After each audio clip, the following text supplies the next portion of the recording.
የዲደብልዩ ዜና ጤና ይስጥልኝ አድማጮች። በቅድሚያ አርዕስተ ዜናው ነው። ደቡብ ሱዳን ዋና ከተማ ጁባ የሚገኘው የኢትዮጵያ ኤምባሲ ትናንት 2 የኢትዮጵያ ሰላም አስከባሪ ወታደሮች በጆንግላይ ግዛት ስለተገደሉበት ጥቃት የሚመለከታቸው ባለስልጣናት ምርመራ እንዲያደርጉ ጠየቀ። ከተገደሉት 2 ኢትዮጵያውያን በተጨማሪ ሌሎች 7 ሰዎች ቆስለዋል። ከነዚህም 3ቱ ኢትዮጵያውያን ናቸው። የአፍሪካ ህብረት የአፍሪካ ቀንድ ልዩ መልእክተኛ ኦሉሴጉን ኦባሳንጆ ትናንት ሰኞ በመቀሌ ከተማ ድንገተኛ ጉብኝት ማድረጋቸው ተሰማ። ይሁንና ስለ ጉብኝቱ ከኢትዮጵያ ፌዴራል መንግስትም ሆነ ከአፍሪካ ህብረት በኩል የተባለ ነገር የለም። ኢትዮጵያ እንደ ጎርጎሪዮስ አቆጣጠር በ2028 የአፍሪካ ዋንጫን ለማዘጋጀት የማመልከቻ ሰነዷን በይፋ ለአፍሪካ እግር ኳስ ኮንፌዴሬሽን በምህጻሩ ካፍ አቀረበች። የነቢዩ መሐመድ 1501ኛው የመውሊድ ወይም የልደት በዓል ዛሬ በእስልምና እምነት ተከታዮች ዘንድ ተከበረ። ኢትዮጵያ ውስጥ በዓሉን ምክንያት በማድረግ ዛሬ ከንጋቱ 12 ሰዓት ላይ 9 ጊዜ መድፍ ተተኩሷል። ዜናው በዝርዝር ደቡብ ሱዳን ዋና ከተማ ጁባ የሚገኘው የኢትዮጵያ ኤምባሲ ትናንት 2 የኢትዮጵያ ሰላም አስከባሪ ወታደሮች ስለተገደሉበት ጥቃት ምርመራ እንዲደረግ ዛሬ ማክሰኞ ነሐሴ 19 ቀን 2018 ዓ.ም ጠየቀ። ኤምባሲው ሰማያዊ ቆብ ባጠለቁ የኢትዮጵያ ሰላም አስከባሪዎች ላይ የተፈጸመውን ጥቃት በይፋዊ የፌስቡክ ገጹ አውግዟል። ጉዳት ከደረሰባቸው ውስጥ 3 የኢትዮጵያ ሰላም አስከባሪ ወታደሮች መሆናቸውንም አስታውቋል። ጁባ የሚገኘው የኢትዮጵያ ኤምባሲ ለሟች ወታደር ቤተሰቦችና ለስራ ባልደረቦቻቸው ጥልቅ ሐዘናችንን እንገልጻለን፣ ለተጎዱም ሙሉ ማገገምን እንመኛለን ሲል በመግለጫው አክሏል።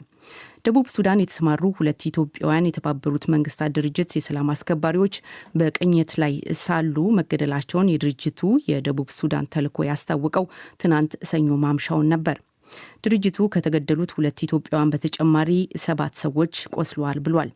የተባበሩት መንግስታት ድርጅት ቃል አቀባይ ስቴፋን ዱጃሪክ ትናንት ግድያው ከተፈጸመ ጥቂት ሰዓታት በኋላ ለጋዜጠኞች በሰጡት መግለጫ እንዳሉት ግድያው የተፈጸመው በጆንግላይ ግዛት በስምሪት ላይ የነበሩ ሰላም አስከባሪዎች ላይ በተፈጸመ ጥቃት ነው። ጥቃት ፈጻሚዎቹ ማንነታቸው እንደማይታወቅና ሆን ተብሎ የተፈጸመ ጥቃት ነው ተብሎ እንደሚታመን የድርጅቱ ቃል አቀባይ ዱጃሪክ ተናግረዋል። የተባበሩት መንግስታት ዋና ጸሐፊ ጥቃቱን ማውገዛቸውንም ገልጸዋል። The 2 peacekeepers who were killed were Ethiopian. The Secretary General ሁለቱ የተገደሉ ሰላም አስከባሪዎች ኢትዮጵያውያን ነበሩ። የተባበሩት መንግስታት ዋና ጸሐፊ ጥቃቱን በጽኑ አውግዘው ለሟች ቤተሰቦችና ወዳጆች እንዲሁም ለኢትዮጵያ ሕዝብና መንግስት ሐዘናቸውን ይገልጻሉ። በጥቃቱ የቆሰሉት 3 የተባበሩት መንግስታት ሰላም አስከባሪ ወታደሮች 2 የደቡብ ሱዳን ፖሊሶችና 2 የሲቪል ሰራተኞች እንደሆኑ ስቴፋን ዱጃሪክ አክለው ገልጸዋል። ይህም በዚህ በጎርጎሮሳውያን ዓመት በስራ ላይ ያሉ የተገደሉትን የሰላም አስከባሪ ወታደሮች ቁጥር ወደ 9 ከፍ አድርጎታል ብለዋል። ዩኒሚስ በመባል የሚታወቀው የተባበሩት መንግስታት ተልዕኮ ባወጣው መግለጫ ከተገደሉት 2 ኢትዮጵያውያን የሰላም አስከባሪ ኃይሎች በተጨማሪ የቆሰሉት 3 ወታደሮችም ኢትዮጵያውያን እንደሆኑ አረጋግጧል። የዩኒሚስ የሰላም ማስከበር ተልዕኮ አካል በመሆን በአሁኑ ወቅት ወደ 12000 የሚጠጉ ወታደሮች፣ የፖሊስ መኮንኖችና ሲቪሎች በደቡብ ሱዳን ተሰማርተው ይገኛሉ። የአፍሪካ ህብረት የአፍሪካ ቀንድ ልዩ መልእክተኛ ኦሉሴጉን ኦባሳንጆ ትናንት ሰኞ በመቀሌ ከተማ ድንገተኛ ጉብኝት ማድረጋቸው ተሰማ። የናይጄሪያ የቀድሞ ፕሬዚዳንት ኦባሳንጆ በመቀሌ ከዶክተር ደብረጽዮን ገብረ ሚካኤል ጋር መነጋገራቸውንም የትግራይ ክልል ኮሚኒኬሽን ቢሮ ኃላፊ ዶክተር አብርሃ ሀጎስ ዛሬ ለዶይቼ ቬለ አረጋግጠዋል።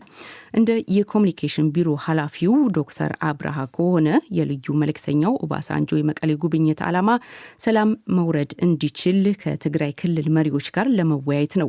ይሁንና ስለ ጉብኝቱ የኢትዮጵያ ፌዴራል መንግስትም ሆነ ከአፍሪካ ህብረት በኩል የተባለ ነገር የለም። ይህ በእንዲህ እንዳለ ኦባሳንጆ መቀሌ ያሉ በክልሉ 2 ቦታዎች ላይ የድሮን ጥቃት መፈጸሙን የትግራይ ክልል ኮሚኒኬሽን ቢሮ ኃላፊ ዶክተር አብርሃ ሀጎስ ለአዲስ አበባው ወኪላችን ሰለሞን ሙጬ ተናግረዋል። አንዱ በራያ አዘቦ ገነቴ በሚባል ጣቢያ፣ ሌላኛው ደግሞ በሰሜን ምዕራብ ዞን ሽሬ አካባቢ እንዳባጉና በሚባል አካባቢ የድሮን ጥቃት ተፈጽሟል። ዛሬ ሌሊትም ወደ 7 ሰዓት ተኩል አካባቢ በኢትዮጵያ አቆጣጠር አጽቢ በሚባል ቦታ የድሮን ጥቃት ተፈጽሟል። በትግራይ ክልል ትናንትናና ዛሬ ተፈጽሟል ስለተባለው የድሮን ጥቃት ለዶይቼ ቬለ ያረጋገጠ ሌላ ገለልተኛ አካል የለም። ኢትዮጵያ እንደ ጎርጎሪዮስ አቆጣጠር በ2028 የአፍሪካ ዋንጫን ለማዘጋጀት የማመልከቻ ሰነዷን በይፋ ቀረበች። የኢትዮጵያ እግር ኳስ ፌዴሬሽን በኤክስ ማህበራዊ መገናኛ ገጹ እንዳረጋገጠው ኢትዮጵያ የ2028 የአፍሪካ ዋንጫን ለማስተናገድ ጥያቄዋን ያቀረበችበትን ሰነድ ለአፍሪካ እግር ኳስ ኮንፌዴሬሽን በምህጻሩ ካፍ አስገብታለች። በኢትዮጵያ መንግስት ድጋፍ በይፋ የማመልከቻ ሰነዱን አስገብታለች ያለው የኢትዮጵያ እግር ኳስ ፌዴሬሽን ሰነዱን ሁሉንም መስፈርቶች የሚያሟላና አገሪቱ የአፍሪካን ትልቁን የእግር ኳስ ውድድር ለማስተናገድ ያላትን ቁርጠኝነት የሚያሳይ ነው ብሏል። ኢትዮጵያ ተቀባይነት ካገኘች የአፍሪካ ዋንጫን ስታዘጋጅ ከ52 ዓመታት በኋላ የመጀመሪያዋ ይሆናል። ይሁንና የኢትዮጵያ ማመልከቻ በርካታ እንቅፋቶች ሊያጋጥሙት እንደሚችል የፈረንሳይ ዜና ምንጭ አዣንስ ፍራንስ ፕሬስ ጠቁሟል። ከዚህም መካከል በአገሪቱ በአማራና በኦሮሚያ ክልሎች እየተካሄዱ ያሉ ህዝባዊ አመጾች እንዲሁም በፌዴራል መንግስትና የትግራይ ክልል መካከል እንደገና ሊያገረሽ ይችላል የሚባለው የእርስ በርስ ጦርነት ስጋት አንዱ እንደሆነ ገልጿል። ኢትዮጵያ ለመጨረሻ ጊዜ በአፍሪካ ዋንጫ ውድድር የተሳተፈችው እንደ ጎርጎሪዮስ አቆጣጠር በ2022 ነበር።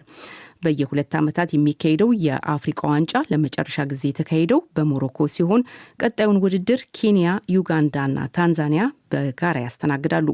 አድማጮች የምትከታተሉት ከዶይቼ ቬለ DW የሚተላለፈውን የዓለም ዜና ነው።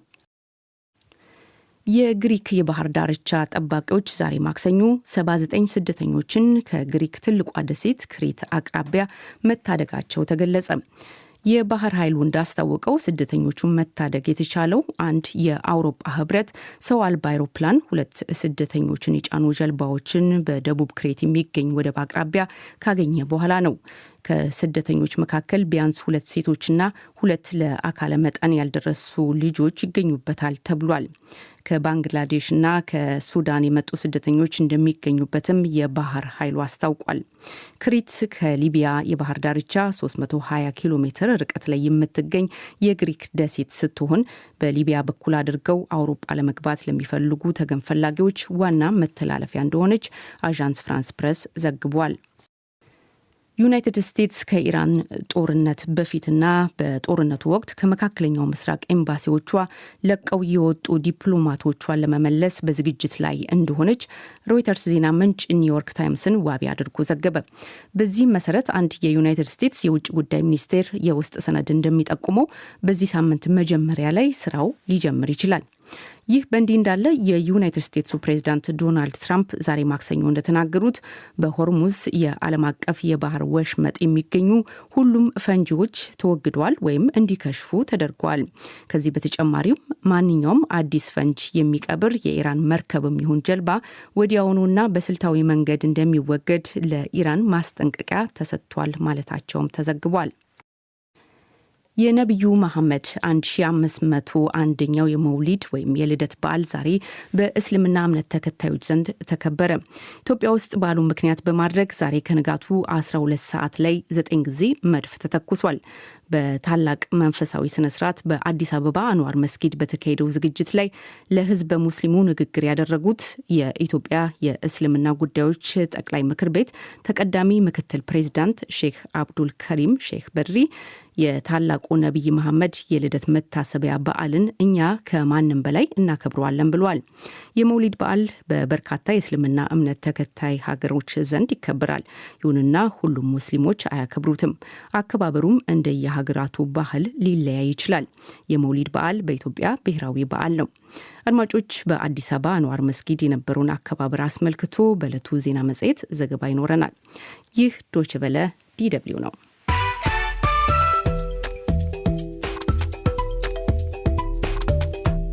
አድማጮች፣ አርዕስተ ዜናው በአጭሩና በድጋሚ እንሆ።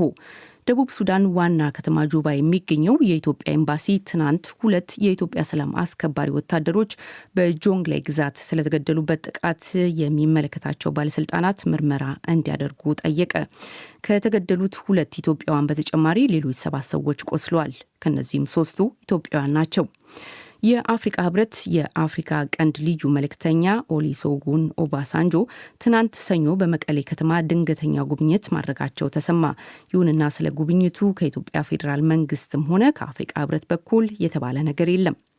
ኢትዮጵያ እንደ ጎርጎሪዮስ አቆጣጠር በ2028 የአፍሪካ ዋንጫን ለማዘጋጀት የማመልከቻ ሰነዷን በይፋ ለአፍሪካ እግር ኳስ ኮንፌዴሬሽን በመጻሩ ካፍ አቀረበች።